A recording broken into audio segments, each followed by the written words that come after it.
What's up, you guys? It's Susan Morad right back here on Clever News. And when we think back to some of the songs we've created lifelong memories to, it's crazy to think that some of the artists these songs belong to actually can't stand the sound of them to this day. Wild, right?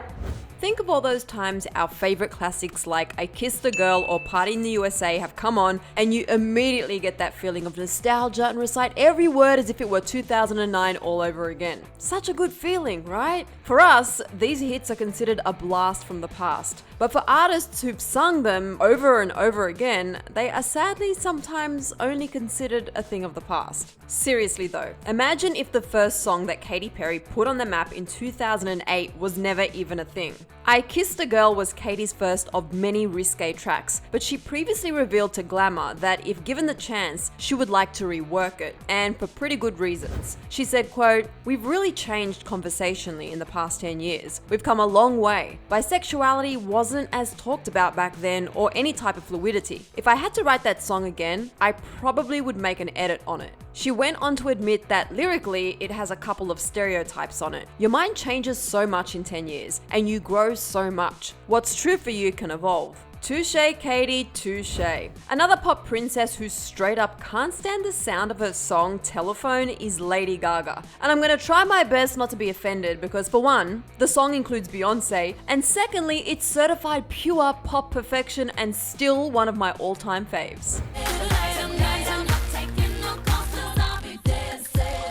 Back in 2011, Gaga caught up with Time Out London and revealed this shocking truth bomb saying, quote, "I can't even watch the Telephone video. I hate it so much." Her reason being, there are so many effing ideas in that video, and all I see in that video is my brain throbbing with ideas, and I wish I had edited myself a little bit more. I mean, say what you will, Gaga, but a lot of us love it. We haven't heard much from Lorde in recent months, so if you feel the need to go and replay her first hit royals, which side note, I often do, her only advice would be that you replay every other cover of the song but the original. While speaking to Fuse, Lorde admitted, quote, "I listen to people covering the song and putting their own spin on it, and I listen to it in every single form except the original one I put out. And I realized that actually it sounds horrible." Not sure what version Lorde was listening to, but that thought never ever crossed our minds. She continued to share her opinion on the song, saying, "It sounds like a ringtone from a 2006 Nokia. None of the melodies are cool or good. It's disastrous, awful. But for the same reason, in the context of the way I released it, it just worked out." And we're so glad it did. Throwing it all the way back to when This Is Us star Mandy Moore kicked off her music career in 1999, if you remember the upbeat bop Candy featuring a bleach blonde Mandy and those epic pop dance moves, this one's for you.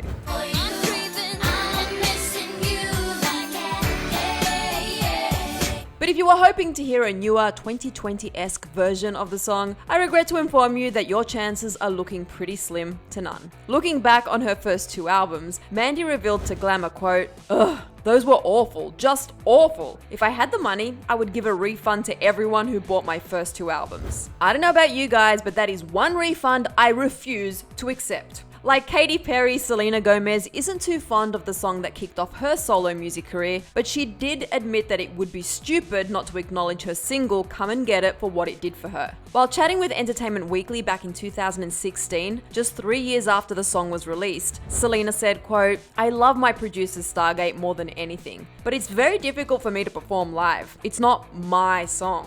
She went on to add, "To me, it sounds like a Rihanna reject. That was just in the beginning. I was so young, I was wanting a hit thinking, I don't know if I need a hit, but maybe I do so people can respect me." All in all, Selena remains grateful for everything this song did for her and her career. And let's be real, we're still not changing the station when the song comes on. We all have regrets in our lives, especially regrets in the form of cursing an ex's name or subtweeting the person who did us wrong. In Taylor Swift's case, her regret came in the form of a song she wrote back in 2010 called Better Than Revenge, reportedly taking aim at actress Camilla Bell, who hooked up with Joe Jonas immediately after he broke up with Taylor. During an interview with The Guardian 4 years later, Taylor recalled, quote, "I was 18 when I wrote that. That's That's the age you are when you think someone can actually take your boyfriend. Then you grow up and realize no one takes someone from you if they don't want to leave.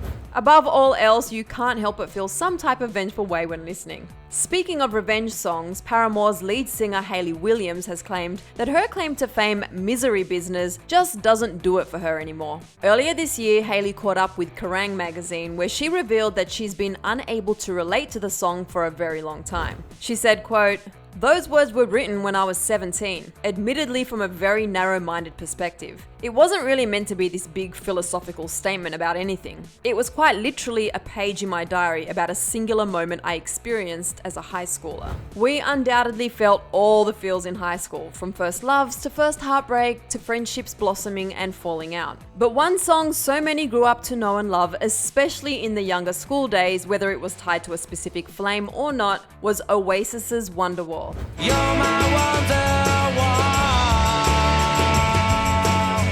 It's catchy, it's a classic karaoke hit, and it's nostalgic as heck. But believe it or not, the band has much different thoughts about the 1995 smash hit song. During an interview around the release of their 2008 album, Dig Out Your Soul, lead singer Liam Gallagher responded to a question about the new album, saying, quote, "At least there's no Wonderwall on there. I can't effing stand that effing song. Every time I have to sing it, I want to gag." A little harsh, right? Liam went on to explain the issue with the song, adding, "Problem is, it was a big tune for us. You go to America and they're like, 'Are you Mr. Wonderwall? You want to chin someone?' Yeah, perhaps just stick to listening to this song strictly in private from now on." And last but most certainly not least, can you ever imagine living in a world without Miley Cyrus's Party in the USA? Or what about a world that never involved her swinging on a wrecking ball in her birthday suit? Let's face it, these songs and music videos are iconic, but Miley admitted shortly after the song was released that the only reason she chose to sing it was because she needed something to go with her clothing line.